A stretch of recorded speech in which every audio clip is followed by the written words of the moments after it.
Hello, and welcome to a brand new episode of Boylan Point. I'm your host, Daniel Boylan, and this is episode 2 of season 1. I hope we're all doing really, really well. The first episode performed really, really well. It did. And that's majorly thanks to you guys. In fact, it's all thanks to you guys. You guys listened to that stuff, and you guys really liked it, which meant so much because I was really nervous because I didn't know how it was going to be received, but you guys really liked it, which means a lot. So I'm going to keep this going. You're probably thinking, hold the phone, Daniel, you said you were going to upload bi-weekly. I kind of said that as a safety net. I always was going to go into it doing an upload every week. I was always going to go into it with that mindset, but I'm going to keep it as bi-weekly just as a safety net for me because, circumstances, sometimes I might not be able to upload XYZ, but yeah, we move on. So I really appreciate all the love that I have got so far on the podcast, and all we're gonna do is go up from here because I have so many things I want to talk about, and today we've got one of them. But let me just give you a little bit of a life update because I think it's great that you guys know what's going on in my life, because I feel like I shouldn't just be some random twink that you hear once a week or whatever. I want to be someone that you know. So my life has been so busy. My life has been so busy recently. It has been ridiculous, but I've been loving it. I love when I'm busy. Being busy is my favorite thing in the world. I wouldn't be able to function if I wasn't busy. During the summer, I'm always incredibly bored because I like routine. I'm a routine kind of gal. So I really thrive off of having structure and always having things to do. And recently my life has just been non-stop. I haven't sat down once, and it's been really fun. I've been really enjoying it. Thursday was so random. I had such a random Thursday. Thursday I went to see a show, and I was rehearsing in the morning for another thing. And then it was a one-man show. It was really good in the Grand Opera House. It was a really good show. I got this talk. I got to meet Connor Sanchez, which was really fun. He's an actor. He was in this show I watched called Mixtape, and he was really good. It was a brilliant show, and it was a really good talk. I really enjoyed it. Because obviously I'm at the point in my life where I'm thinking about what I'm going to do after school, and I'm thinking, I don't know, do I want to go to drama school? Do I want to do that sort of thing, or should I just go into something a bit safer? Obviously, my main goal in life is to pursue music and all that jazz, but yeah, we'll see. And content creation and marketing are things that I really love as well. So those are obviously backups for me, but obviously the main thing in my life is drama. So yeah, my life is really busy. And another thing that happened a week ago from today is what day is it today? Today's Saturday, the 11th of October. So you're going to be hearing this podcast episode tomorrow, but I'm recording it a day prior. It's not giving prepared at all, but we move. But today, a week ago, my account on TikTok with 7,400 people following it started going all weird. And it was yeah, no, you actually can't edit your profile photo or your bio or your username or your name. You can't edit anything. And I was like, right. So I was really stressed because I just announced a podcast, and I was like, wait, no one's going to care now because I've no name. So my instinct was to make a new account. And I think I made a new account, and then the next day I decided to delete my main account because it was never going to be recovered. It wasn't letting me post any videos or anything, so I deactivated it myself. It didn't get banned, but I've just sort of been saying that. I deactivated it myself because I didn't really want to be able to put up with that, and it was age restricted as well, which was a big burden.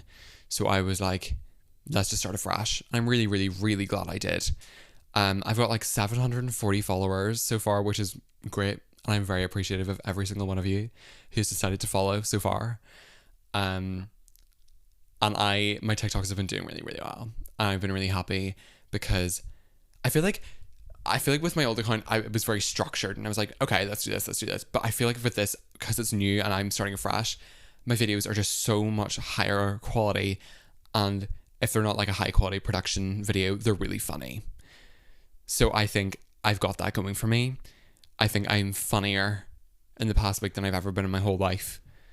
I've had this whole bit and I've milked it. I've milked this bit. But I've had this bit where I've been pretending to be straight. And the first video I posted of me talking about being straight, it got like 250,000 views. Which I don't really know whether to be offended or like what, because yeah, but we move. Shout out to Cora Harkin. Cora Harkin gave me the idea to just lie to the world and pretend to be straight for clout, and it worked. So yeah, really appreciate that. But TikTok is a really hard thing to navigate. TikTok is a really weird realm. There's certain things that you can say and do to make you go viral, but it's really difficult to go viral within a niche, which is what I'm trying to do. I'm trying to reach people that want to hear pop culture podcasts. And that's really hard because there aren't a lot of them. And the people that do really, really, really do. So I'm trying to reach them. I'm trying. And you guys liking and sharing and commenting and watching really helps because it'll get it to the right people. And I know some of you guys will be here for the pop culture, which I love. But I know a lot of you will be here just because you want to support me, which I really, really appreciate. Recently in my life, a lot of people have been talking about how they've been watching a lot of TV. A lot of people in my life have been watching TV a lot. Not necessarily films. Everyone sort of always watches films. I feel like that's not a new thing. But everyone has been watching a lot of TV, especially reality TV. And I think this is really, really interesting because people in my life don't really watch TV that much. We don't really talk about reality TV. We don't really talk about things like that. We don't really get invested in like shows that are being dropped weekly that are based on real people. That's not really a thing that we talk about that much. So I thought it was really interesting that it was picking up. And one of my friends said to me the other day, Daniel, why don't you talk about the rise of reality TV in one of your podcast episodes? And I was like, right. That'll be a brilliant idea because I have a lot to say about this. And it's really interesting. It's really interesting seeing such a sudden rise. I think reality TV has always been a really, really big thing, but I think it's bigger now more than ever.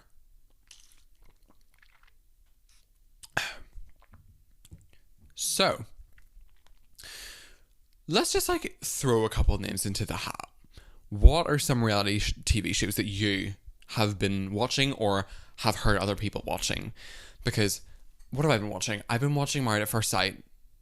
I've recently... What have I watched recently? I've watched Love is Blind. I know a lot of people have watched Love on the Spectrum in the past couple months. Love Island is a big one. Big Brother. And I know the most recent one is Traitors, Celebrity Traitors. I've always loved Traitors. And I actually haven't started watching Traitors, the new one, the celebrity one, but I'm starting it tonight. So don't worry, guys. I am going to be caught up.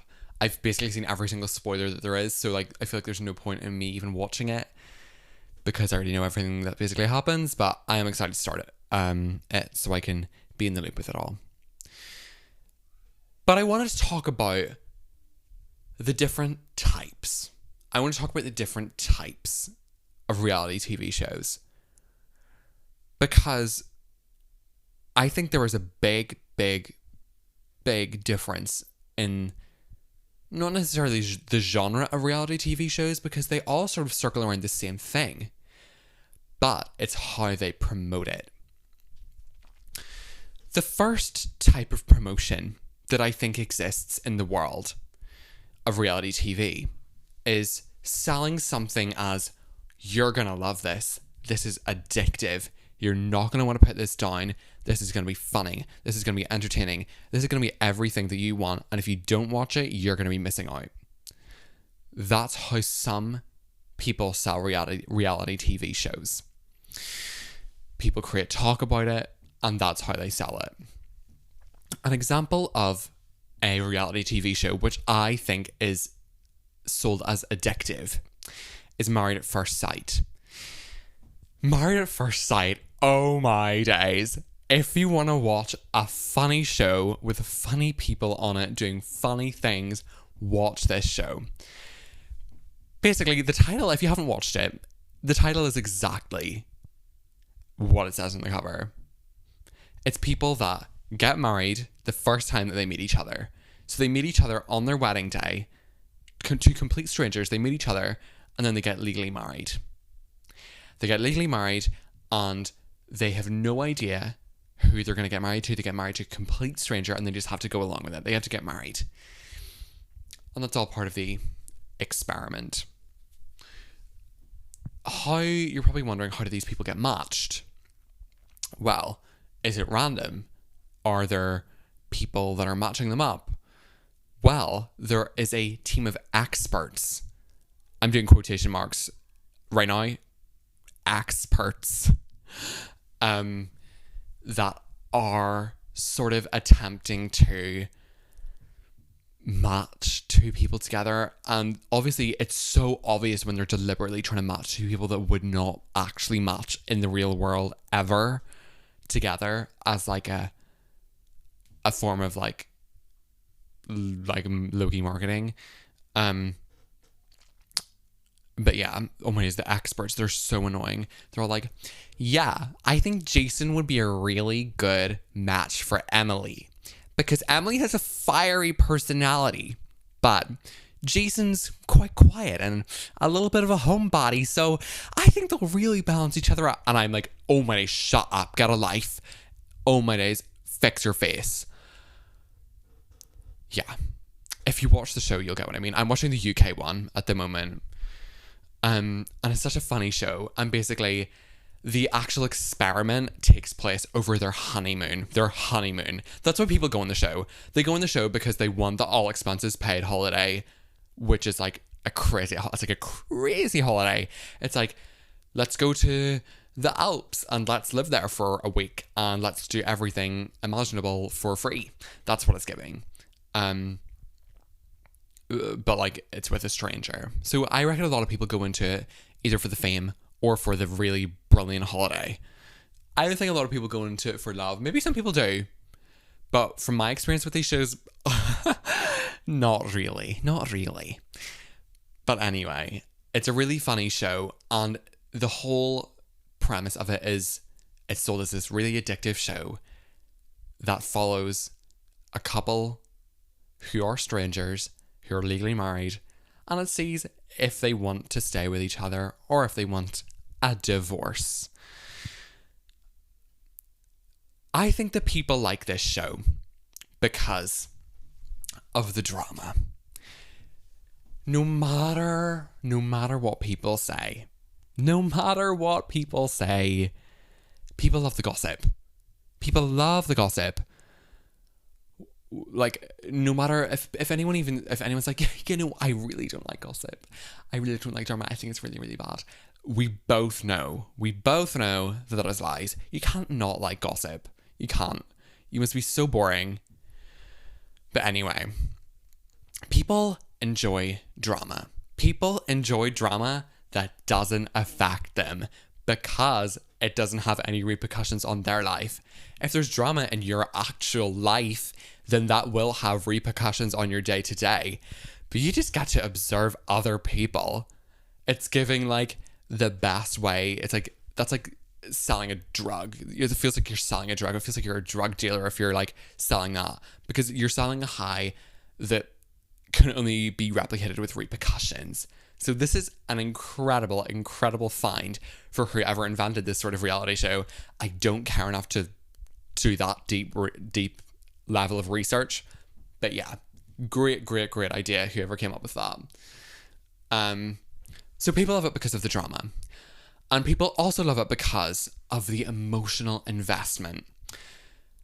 This, along with nearly all of the other shows I'm talking about today, are shows that require emotional investment in the people in the show. So there'll be people in the show that you're like, oh, she's so weird. I hate her. I really hope she doesn't end up married because you don't like her for whatever reason. And then there'll be other people that you're like so rooting for because you get to hear their stories.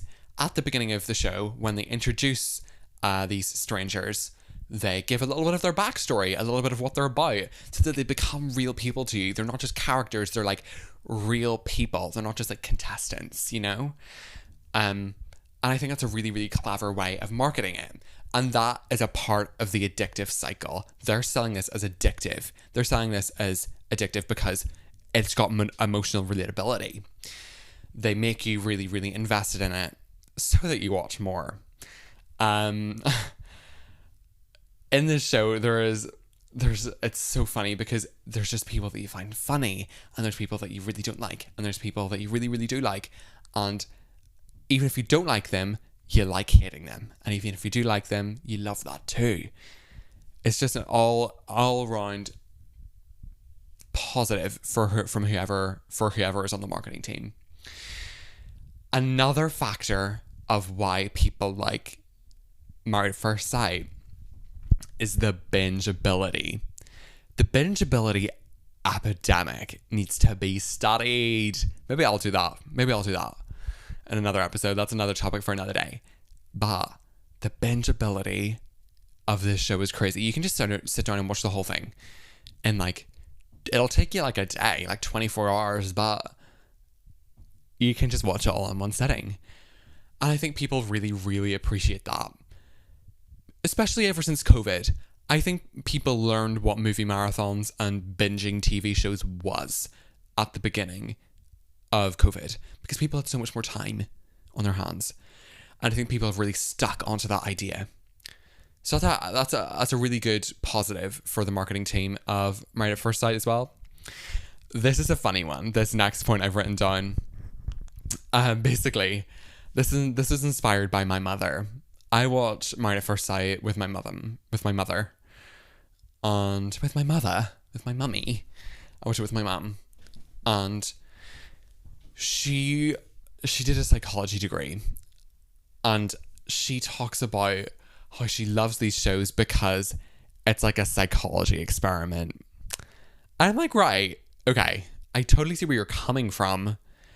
But this is just trash. This is just garbage. This is just mind-numbing stuff that you're trying to fill your brain with, and you're trying to like make an excuse to make it sound better. But yeah, that is sort of a reason. It does kind of give social experiment to a certain extent. But would I call it science? No, I wouldn't. But that's because it feels just so trashy the way it's like produced and edited. But yeah, and my final point about Married at First Sight is that it's very, very opinion-based. Relating back to the emotional investment, there's people that you really, really don't like, and there's people that you do like, and you can talk about that. You can talk about the show. You can go out and you can be like, oh, did you watch last night's episode of Married at First Sight? And people will be like, yes! Obviously, what do you think of X? Can't believe she said that, can't believe she did that. Crazy, right? And I think that's the case with all of the reality shows I'm going to be talking about today, but still a good point to bring up. Another show which falls under the addictive category, another show that is sold as addictive, is Traitors. As I have said, I have not started watching the new Celebrity season yet, but I'm starting tonight, so don't worry. Basically, what is Traitors? Traitors is where about, I want to say 20 complete strangers, well, not on Celebrity anymore, not on the Celebrity version, obviously, because they know each other, because they're celebrities, but it's 20 people that go into this gorgeous castle in Scotland, and they, in the beginning, are all just mixed together, and they're all just trying to get to know each other. Then Claudia Winkleman pulls up. If you don't know who Claudia Winkleman is, just think Head and Shoulders, black fringe, black hair, and extreme orange fake tan, and then you'll have her. But what is Traitors? Traitors is a show where 2 or 3 traitors are selected. And the traitors basically, each night, while everyone is asleep during the game, they select a person to die. A person to be murdered. Not actually, but they select a person to be eliminated, basically. And the game is for everyone else in that house is to guess who the traitors are. So it's a really interesting game. It's a really, really interesting game. And there's a bunch of challenges involved, so you're never bored. But I think people like this show, and I think the marketing team of this show have done such an incredible job. The first thing I've written down here is because of the extreme iconography. The iconography and brand building of this show is so incredibly good. I don't think I have seen a brand built like this in a while. It is brilliant. It is really, really, really good. The whole purple and orange colours, the traitors' font, the traitors' cloaks, the colour scheme of the actual show, the castle, the little lanterns, the iconography and the colours are just so memorable. They're so memorable that you'll know in an instant. And I think that's why a lot of people like it. People like that familiarity. People like the recognizability of that show. And another point, which I'm not going to take credit for this point because when my friend said it, my friend B, shout out to B, she said that people really like traitors because it's sort of nostalgic. Because in a way, it kind of gives the same energy as a game that you would play with your family. It's giving Christmas party. It's giving murder mystery, which people love. People love a bit of nostalgia. People love reaching back into their memories. People love a bit of reminiscence. I love a bit of reminiscence, and I think I think it is really, really clever that the people at Traitors decided to market this show and write this show in this way. I think it's really, really clever. Another reason why people like it is because, once again, similar to Married at First Sight, is that there are a lot of personal connections. It's more characters, more people rather than contestants. You get to know the people and you create sort of these bonds, and you are rooting for certain people and you're really not rooting for certain people, which I think is a really, really big point. But the biggest point is it feels like you're being let in on a secret. In this show, you get to see the perspective of everyone. You get the show from the perspective of all of the faithfuls and all of the traitors. So it is incredibly interesting to see all the dynamics, because you know what's going on, but you know that some of the people in that room don't, which is so interesting. You've got this sort of godlike point of view, which I think people really, really enjoy, being all-knowing and all-hearing. People really, really like having that power.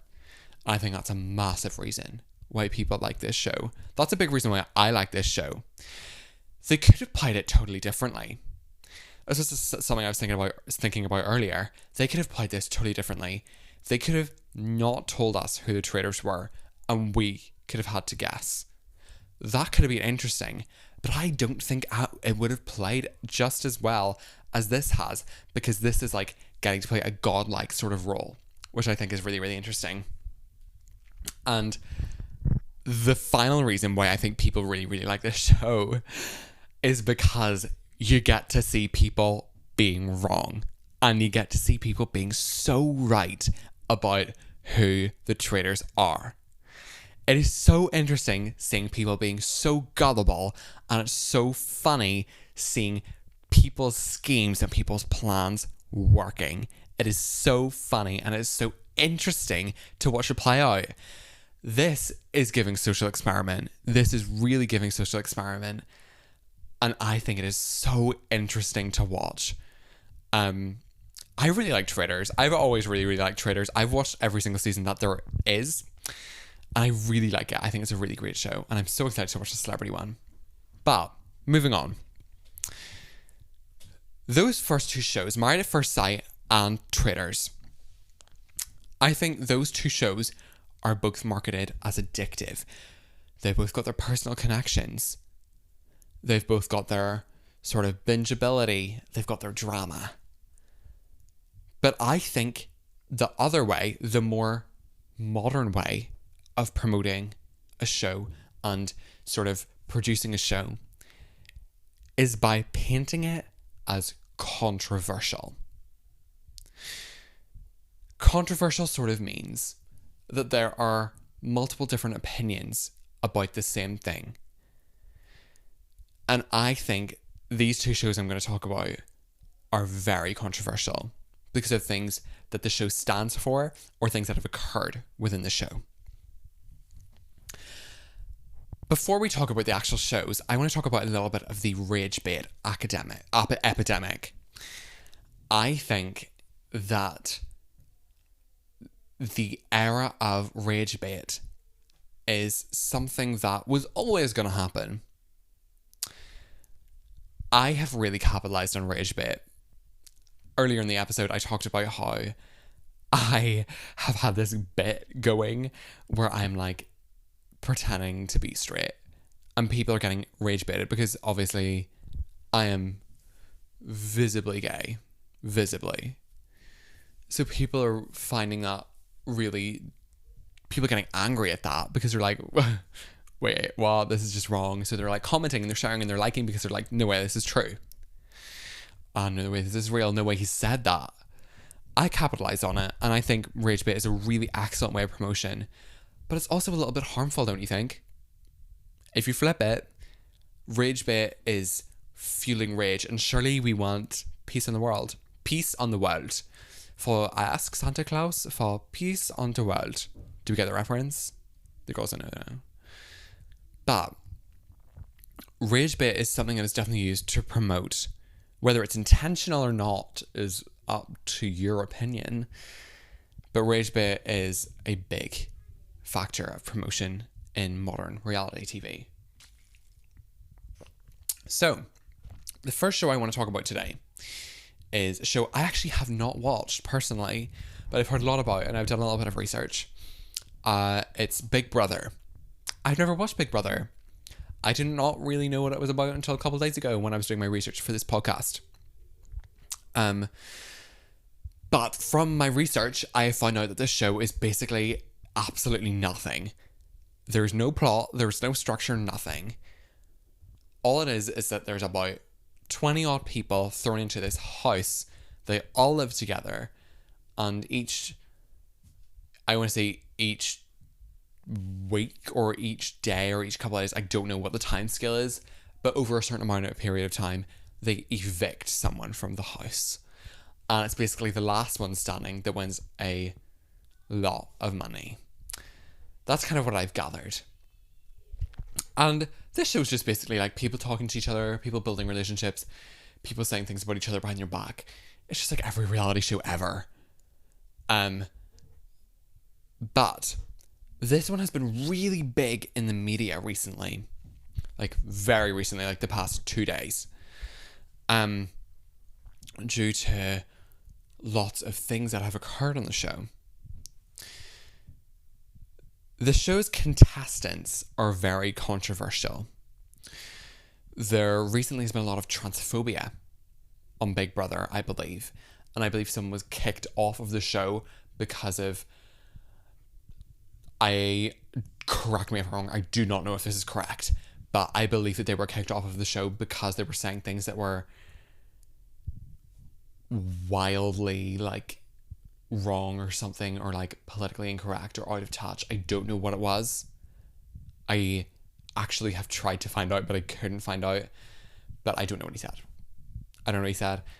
But I know that someone was kicked off of the show because they were saying things that were extremely inappropriate, and they had been given a warning, but they chose not to take that into account. So that's why I think the show is really controversial. But that, I think, is why people like it. I think people like it because it's really controversial. I literally didn't even know Big Brother was on until a couple days ago when I found out about this guy that was kicked off of it and all this transphobia that was occurring. I didn't know this. I didn't know the show was on. But this controversial air that is now around it has really, really fueled this incredible surge in viewers and interactions with it. And I think that's a big style of promotion for it. And I think that's a main theme that is surrounding this whole show. Controversy.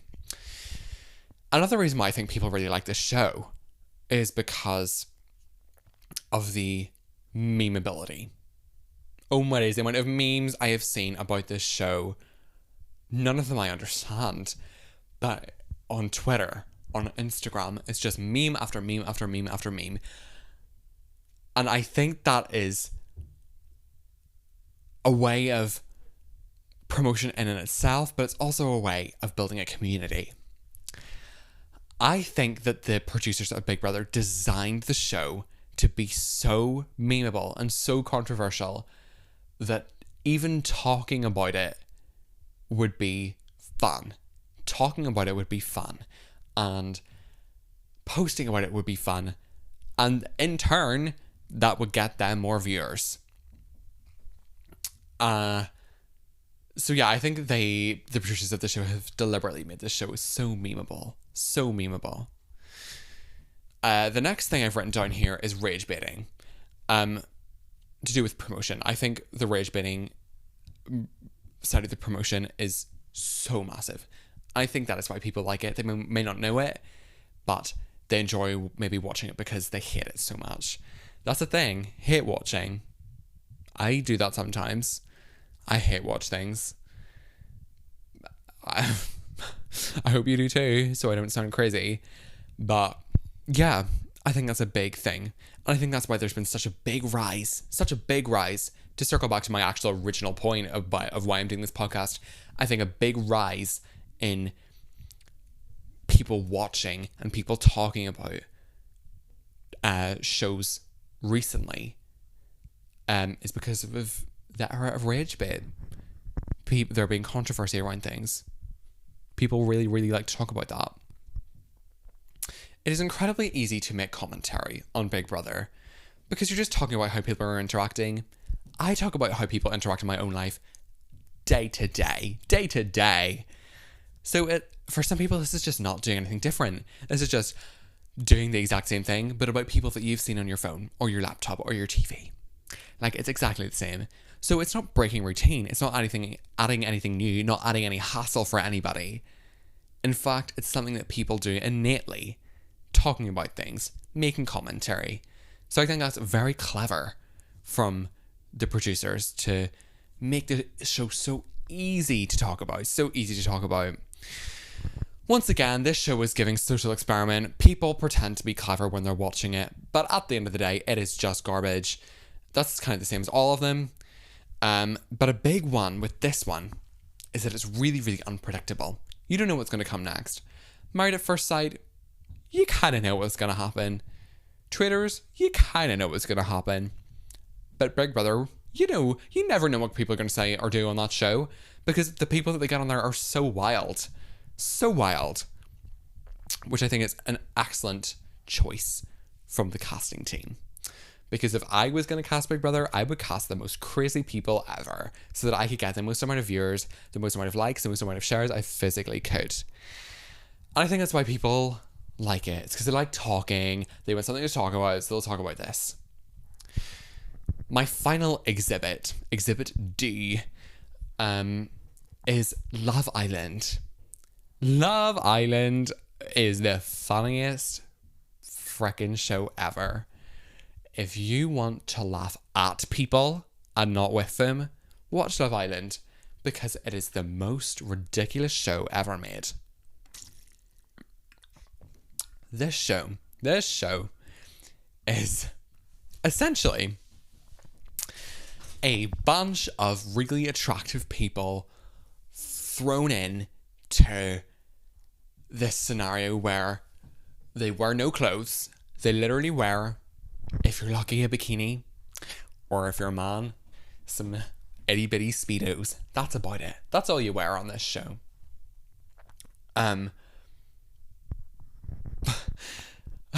That's literally it. That's literally all you wear on the show. But it's just these really, really, really hot people all thrown into this pool, and they all couple, and then they get with someone else, and then someone gets with someone else, and it's just all drama. It's just the next thing and the next thing and the next thing. And it is filmed for about 3 months. And they just go every single day. There's a new episode.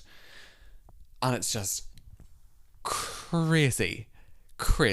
But people love it. People like Love Island because it is just, at the end of the day, so blatantly entertaining. Love Island is just entertainment at its finest. Because the people that are on the show are so... They have really low social intelligence. The people on this show have such low IQs. It's funny. A lot of the people on this show don't know their left from their right. They don't know what's going on. And it is so funny. All you want to do is laugh at them. And that seems to be the way that Love Island sells the show. And again, bringing it back to the rage baiting, people love to hate. People love to hit people. People love to make fun of people. And that's how the show was so big, because people like talking about it. And it's also really a controversial show, if you really think about it, because of how it displays relationships and how it displays sex. Because it really, really displays this relationships and sex as just so casual. So casual. Which is, for some people, their day to day. But for others, it really, really isn't. And I think that controversy is something that they're capitalizing on. Because they know that no one else is ever going to create a show like this, because it's so crazy. No one's ever going to create a show like that again. So they're just going to keep it going, because other people are too afraid to. And they also know that no one in real life is actually living this. No one's going to a villa with a bunch of hot people that are kind of thick and getting with every single one of them. So it's funny to watch. It's entertaining, yet controversial. Bringing it back to the everyone's attractive thing, that's also another selling factor. That's a big selling factor, actually, because people create these ideas of these people on this show in their heads, which are so false. And it's really interesting seeing it all play out over these number of months. And it's bingeable. There's an episode that comes out every single day, I believe, apart from a Saturday. So, like, yeah, it's an easy watch. And you don't really have to think that hard. So I think that's why people like it. You don't really have to think at all. And it's really, really controversial.